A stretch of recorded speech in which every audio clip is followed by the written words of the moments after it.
आप 4 बार, चौथी बार अटेंड कर रहे हो या 5वीं बार कर रहे हो? 8, 9, 10 I have attended your session. एक मिनट माइक देना, ये तो कुछ ज्यादा हो गया। हाँ, एक मिनट माइक देना। नहीं, आप अपना एक्सपीरियंस शेयर करिए बाकी लोगों के साथ में, सबको मोटिवेशन मिलेगा। नहीं, आपको ब्लॉक नहीं करेंगे, आपकी फोटोग्राफ बाहर लगाएंगे। क्यूटेड साइट का ऑर्डर रिलीज हो जाएगा हमारी तरफ से। मजाक कर रहा हूँ। हाँ, तो आपने ऐसा कैसे किया? 8 बार कैसे आ गए आप? मतलब सब मैंने पहले अपनी फैमिली, मदर, फादर, मोबाइल, अपना personal number, mom dad number, और फिर सर फैमिली में सब में मामा चाचा सबके ब्रदर और उनके नाम पे आप कैसे आ रहे हैं? क्योंकि फोटो आईडी भी चाहिए होता है यहाँ पे। अच्छा, नाम आपका है? मेरा नाम है। नंबर उनके है, नंबर और ईमेल आईडी उनके है। नाम बस नंबर, मोबाइल नंबर उनके है, ईमेल आईडी भी उनका है, और नहीं तो जरूरत पड़ती तो मैं खुद ही बना लेती हूँ।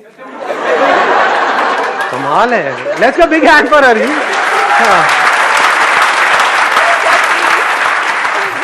डोंट ब्लॉक मी, आगे आने के लिए आपको ब्लॉक नहीं करेंगे। आपने जो काम किया आपको तो पुरस्कार मिलना चाहिए। आइए, आप यहाँ पे आइए।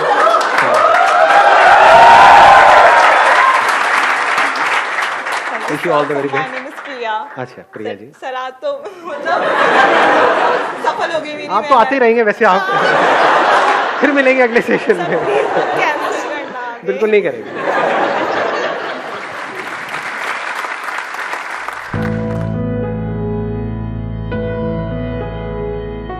Good morning sir. Good morning ji. मेरा नाम भी संदीप ही है और ये तो बहुत अच्छा हो गया सर। एक्चुअली कल से मेरी ज्वाइनिंग है, बट जहाँ मैंने सुना है जहाँ मेरी ज्वाइनिंग है वहाँ बहुत ज़्यादा पॉलिटिक्स है। तो मैं ये पूछना चाहता हूँ कि मतलब बहुत सारे लोग यहाँ पे जॉब करते होंगे तो वो सोचते हैं कि कैसे हम उस पॉलिटिक्स से अवॉइड करें कि हमें जाना ही ना पड़े, कोई हमारे बारे में बुरा बोले तो बोलता रहे, हमें कोई दिक्कत नहीं है। तो वो माइंडसेट हम कैसे करें? आपके इस क्वेश्चन में 2 अलग अलग क्वेश्चन है एक तरीके से। एक तो जहाँ पे आप ज्वाइन करने वाले हो वहाँ पे बहुत पॉलिटिक्स है, तो ऐसी कोई कंपनी नहीं है जहाँ पे पॉलिटिक्स ना हो। हमारी कंपनी में आना चाहेंगे आप? एनीबडी जो भी काम कर रहे हैं, कहीं पर जॉब कर रहे हैं, कोई ऐसी कंपनी है जहाँ पे पॉलिटिक्स ना हो? कोई ऐसा घर है जहाँ पे कोई क्लैशेस ना हो? इम्पॉसिबल। जहाँ पे लोग हैं वहाँ पे प्रॉब्लम होनी ही होनी है। So what you need to understand is not कि उस ऑफिस में कैसे डील किया जाए उन लोगों से, ये समझना है लोगों से कैसे डील किया जाए। जहां लोग हैं वहां पर प्रॉब्लम है, चाहे फिर वो ऑफिस हो, चाहे घर हो, चाहे रिलेशनशिप हो। I am talking not about कि ऑफिस में कैसे डील किया जाए, आई एम टॉकिंग अबाउट कि लोगों से कैसे डील किया जाए। किसी से भी कोई है आपको आ करके सामने से गाली गलौज कर रहा है, कैन यू अवॉइड इट? और आप अवॉइड करोगे तो बढ़ता चला जाएगा। ऐसे होते नहीं है लोग कि आपका मजाक उड़ा रहे हैं और यू आर अवॉइडिंग इट, और वो और पावरफुल होते चले जा रहे हैं, वो अपनी सारी हदें पार करते चले जा रहे हैं। तो वहां पे अवॉइड नहीं करना है, उनसे लड़ना है। तो there is no hard and fast rule for it. जो आपने क्वेश्चन पूछा है, आपको ऑब्जर्व करना है कि लोगों से कैसे डील करते हैं। अब ये कैसे समझ आएगा? लगाओ थोड़ा सा दिमाग, कैसे समझ आएगा लोगों से कैसे डील करना है? हाँ, let's give a big hand for him. आपको आंसर मिला? आप लोग हो या नहीं हो? है सर। आप लोग हो, मैं लोग हूं, हम लोग हैं। क्या हम लोग हैं, जानवर हैं? कुछ लोगों की शक्ल से लग रहा है लेकिन है नहीं। हम सब लोग हैं। तो अगर आपने खुद को समझ लिया है, अच्छे से समझ लिया है खुद को कि खुद का माइंड कैसे काम करता है, इमोशंस कैसे काम करते हैं, फीलिंग्स कैसे काम करती है, सामने वाले को तो आप समझ ही नहीं सकते क्योंकि उसके अंदर क्या चल रहा हो तो आपको पता ही नहीं है। अपने अंदर क्या चल रहा हो तो पता है ना। ऐसा सोचते तो उसकी वजह से क्या होता है, जब कुछ ऐसा देखते हो जिसको देखने के बाद में कुछ ओपन रह जाता है वहां से, यानी कोई क्यूरियोसिटी, कोई चीज बाकी रह जाती है। फॉर एग्जांपल कोई सीरीज देख रहे हो और एंड में कुछ सस्पेंस वहां पे उन्होंने छोड़ दिया अगले उसके लिए, तो क्या होता है? मन नहीं करता कि आज ही खत्म कर दो सारा का सारा। ये फैक्ट है या मेरी कोई इमेजिनेशन है? फैक्ट है ना। तो अगर आपने ये समझ लिया माइंड के बारे में तो आपको क्या समझ आया? आपको सिर्फ अपना माइंड समझ आया या सबका माइंड समझ आ गया?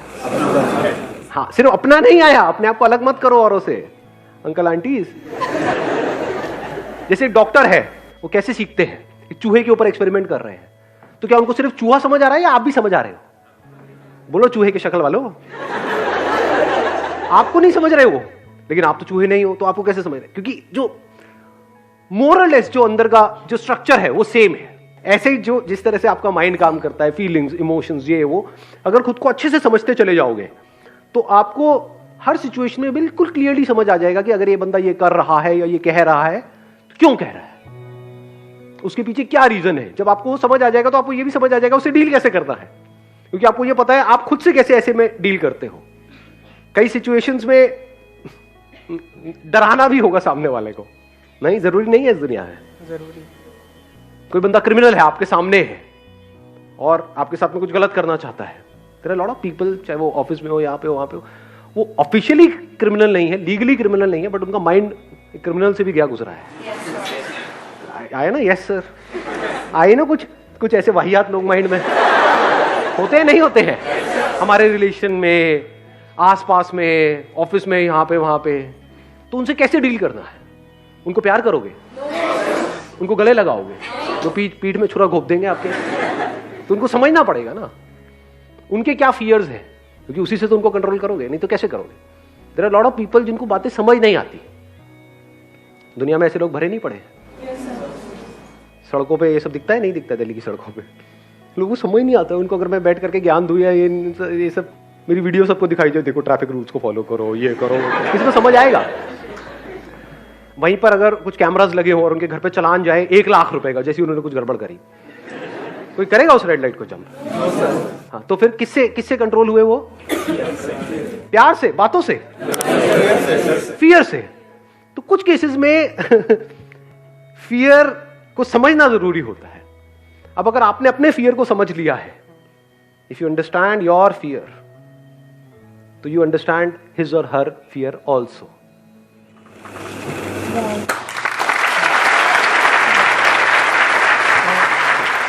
अभी किसी ने वाव बोला था, किसने वाव? अरे मतलब सुनते ही अच्छा लगा जो मैंने आंसर दिया। अच्छा लगता है ऐसे कुछ आवाजें आ जाती हैं, वाव। इनको दे दो माइक। हेलो सर, जो अभी आपने बोला कि फियर जरूरी है, या क्या हम कह सकते हैं फियर जरूरी है? जैसे अगर हमने कभी कोई ऐसा ट्रैक चुन लिया कि जिसमें हमें लगता है कि शायद हम ना कर पाए, तो उस समय में हमारे अंदर फियर आ जाता है कि हम वो कर पाएंगे या नहीं कर पाएंगे। तो उस फियर को कैसे कंट्रोल करना है? मैंने ये नहीं कहा कि फियर जरूरी है, मैंने कहा फियर है। मैंने ये नहीं कहा कि क्राइम जरूरी है, मैंने कहा है कि क्राइम है। समझ गए? दोनों में फर्क समझ आ रहा है? आप कहते हो कि कैंसर एक बहुत ही बुरी बीमारी है, नहीं होनी चाहिए, मान लिया। अब नहीं होनी चाहिए, वो है, लेकिन तो वहां से शुरुआत होती है उसका सोल्यूशन निकालने की। फियर है, आपने इसको अच्छे से समझ लिया है। अब सवाल उठता है फियर क्या करता है हमारे साथ में। ये फियर, जब भी हम लाइफ में कुछ भी करने वाले होते हैं, कुछ भी कर रहे होते हैं और वो रिजल्ट हमको नहीं मिल रहा होता है, तो फियर हमको पैरालाइज कर देता है। क्या फियर ऐसा करता है? नहीं करता है। इन अदर वर्ड्स, कि जो भी आपका गोल है उससे आप हट जाते हो, ये फियर करता है। तो अब क्या करें? That must be the question, कि ऐसा होता है, ये नहीं कि ऐसा नहीं होना चाहिए। अब इसका क्या सोल्यूशन है? कि जिस वक्त वो फियर आया हमारे अंदर, वो फियर उठा। फियर उठता नहीं है बहुत बार किसी वजह से। अभी हो सकता है आप इस एनवायरनमेंट में उसको फील नहीं कर पा रहे हो, बट जब कुछ ऐसा हो रहा होता है जो उससे बिल्कुल अपोजिट होता है जैसा हम चाहते हैं, तो डर नहीं लगता है। जो हमारे पास होता है उसको खोने का डर नहीं लगता है, जो हम चाह रहे होते हैं उसके ना मिलने का डर नहीं लगता है। तो उस वक्त क्या करें? क्या ये बोले कि फियर नहीं होना चाहिए?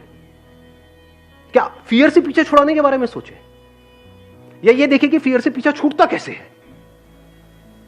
दोनों में फर्क समझ आ रहा है? जब डर लगता है तो हम क्या पूछते हैं कि how to get rid of this fear. You can't get rid of fear. बारिश हो रही है, you can't get rid of it. यानी जिस भी वजह से आपको डर लग रहा है, फॉर एग्जाम्पल आप कहीं पे जॉब कर रहे हो, तो आपके अंदर डर है कि अगर मेरी जॉब चली गई तो क्या होगा, ये है ना। अब आप कहोगे मुझे डर ना लगे, ऐसा हो सकता है? क्या ऐसा होना चाहिए? या वो डर लग रहा है क्योंकि कोई ना कोई रीजन है, जैसे कोई बीमारी होती है उसकी वजह से कुछ सिम्टम्स आ रहे हैं बॉडी के लेवल पे, होता है नहीं होता है? मतलब जब कोई अंदर बीमारी होती है, कोई बैक्टीरिया है, कोई वायरस है, उसकी वजह से कुछ हो रहा है बॉडी के लेवल पे, स्किन के लेवल पे, तो एक तो ऑप्शन ये है कि आप बोलो कि ये ना हो, या ये कैसे जल्दी से ठीक हो जाए, मुझे ये बताओ। दूसरा है, अगर आपका एक्चुअल में माइंड तगड़ा है तो आप उसके कॉज तक पहुंच जाओगे, जो हो सकता है उससे बिल्कुल अलग हो जो अभी दिख रहा है सरफेस लेवल पे। आप उसके कॉज तक पहुंच गए तो क्या हुआ? वो बीमारी ही गई, अगर उस बीमारी के आप कॉज तक पहुंच गए तो। एक है सरफेस लेवल पे, तो ये फियर है, this is not the cause, this is a symptom. Cause is something else. For example आपके पास में पैसा नहीं है, तो कॉज क्या हुआ? फियर। फियर अपने में कॉज है। Fear is the symptom because you don't have money. तो you need to think about how to get money rather than thinking about getting rid of fear. पैसा आ गया तो डर कहां गया उससे रिलेटेड? गायब। आपके अंदर डर है ना कि भाई मेरे अगले महीने का रेंट कहां से आएगा घर का। तो अगर आपके पास पैसा हो तो उससे रिलेटेड डर है। चोरी होने का डर। अच्छा, आपने बड़ी इंटरेस्टिंग बात बोली, उसके बाद भी चोरी होने का डर है। अगर आपने अपने आप को इतना कैपेबल बना लिया है, अब सुनना, अभी एक लेयर थी पैसा नहीं है, पैसा आ गया तो पैसे से रिलेटेड डर गया, लेकिन अब ये डर है कि अब ये पैसा जो मेरे पास में आया वो भी चला गया तो क्या होगा? अब उसको भी खोने का डर है। अगर आप खुद को ऐसा बना लो कि पैसा खुद चल करके आपके पास में आए, ऐसे लोग हैं इस दुनिया में? नहीं है। पैसा उनके पीछे भागता है, वो पैसे के पीछे नहीं भागते हैं। जिसमें कैपेबिलिटी है पैसा उनके पीछे पीछे भागता है। पैसा मतलब क्या? पैसा किसको मिलता है? पैसा उसको मिलता है जिसके बेस पे, अगर आप जॉब कर रहे हो तो पैसा किसको ज्यादा मिलेगा? जिसके बेस पे वो कंपनी ज्यादा कमा सके। तो आप एक स्पेयर पार्ट के जैसे हो गए उतनी बड़ी मशीनरी में जिसको वो कंपनी बोलती है। तो अगर आप एक ऐसे स्पेयर पार्ट हो कि जिसको अगर निकाल दिया उसमें से तो पूरी की पूरी मशीनरी बंद हो जाएगी, तो आपकी वैल्यू ज्यादा है या नहीं? और अगर आप एक ऐसे स्पेयर पार्ट हो जिसको निकाला और 1 मिनट में लाखों लोग बैठे हैं, रिप्लेस कर दिया, तो क्या डर में नहीं जियोगे जिंदगी भर? तो अगर आप एक ऐसे वो बन जाओ, ऐसे स्पेयर पार्ट बन जाओ, और वो भी सिर्फ इस कंपनी के लिए नहीं, जिस कंपनी में आप हो उस मशीनरी के लिए नहीं, किसी भी मशीनरी के लिए, क्या आपको यहां से निकाला कहीं भी फिट किया तो वो मशीनरी अपनी डबल परफॉर्मेंस पे चली जाएगी। मतलब आपको इस कंपनी से अगर निकाला भी उन्होंने, आपने खुद ने अपने आप को, और आप कहीं पर भी और गए, तो वो कंपनी डबल रेट से ग्रो करने लग जाएगी। अब आपकी वैल्यू क्या है? अब आपके अंदर पैसे से रिलेटेड डर क्या है? बचा कुछ डर? निकालते हो तो निकाल दो, इसमें तेरा घाटा मेरा कुछ नहीं जाता।